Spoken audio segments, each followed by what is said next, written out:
Greetings. This is Management 58. We are the students of the previous class. We're sitting in with Professor James Mucci on today. We want to talk about questions that we had when we first joined this class, and so we'd like to take this opportunity to give you the opportunity to know what it is that we were looking for in the class, and maybe our objectives may be your objectives, so hopefully you get something out of this class as we did.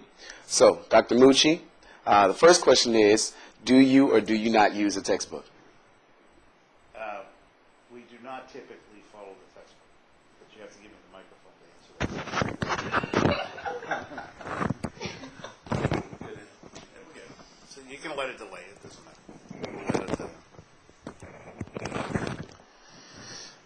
The question that has been broached to me was, do I use a textbook?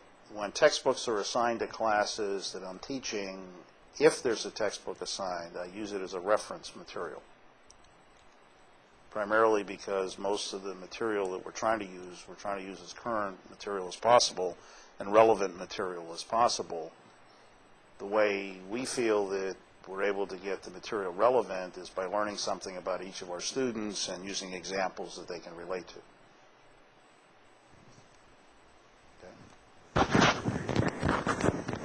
Lance, Jessica, my fashion coordinator? No?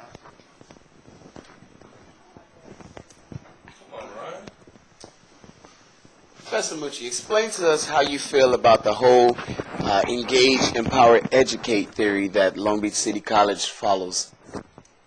Yeah,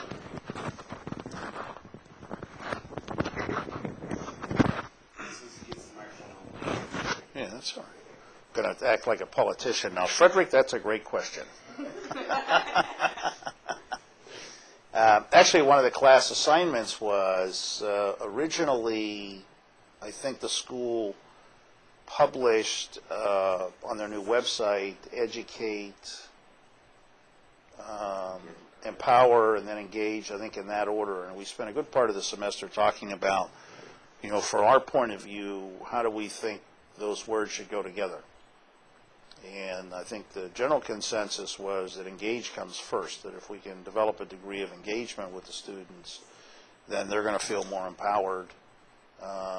If we help them get to class or motivate them or inspire them to come to class, then there's a better chance that they're going to be able to learn. And we're focusing on learning outcomes to go beyond just the individual class. We're trying to develop a process, a comfort level with the students as to why education is beneficial to them personally, other than just getting a certificate or their degree. Is that right?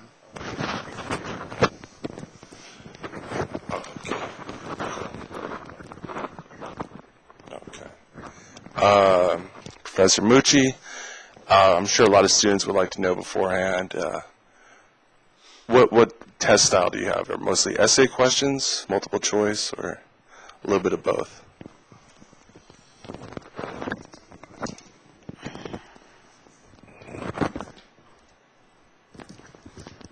Lance, great question.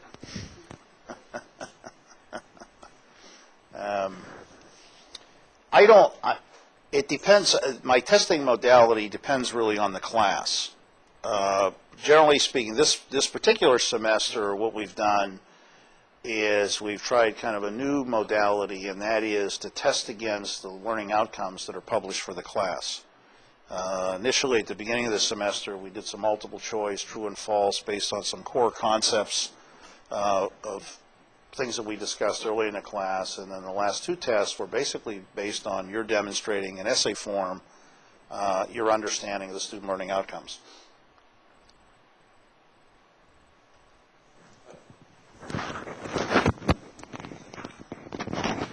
Professor Mucci, which do you feel is more important to be successful, talent or compliance?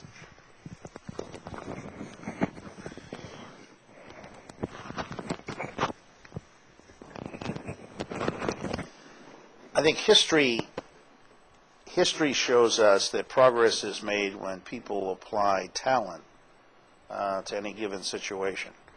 Now, all too often, that gets interpreted that talent alone is going to carry you, and compliance isn't of any relevance. Well, I think compliance by itself doesn't move the ball forward.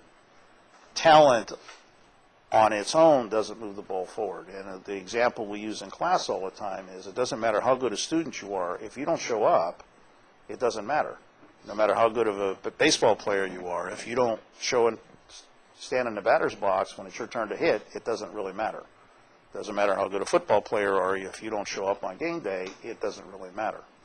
And so I think we've spent a lot of time working on finding everybody's individual talent and exploiting that talent and encouraging that talent. But concurrent with that, we continue to reinforce that you need to show up. You need to be there to participate. That is not as important as talent, but it really is crucial to you having the ability to exploit your talent. Oh, excuse me. My editor here says it comes hand in hand. It would not be something I would say. Professor Mucci, at the beginning of the class, you give us 13 outcomes, and of those 13 outcomes, you asked us to assess those that we're able to use in management. However, I'd like to ask you, and then I'd like to follow up asking my classmates, out of those 13 outcomes, which do you feel is most prevalent to the success of a manager?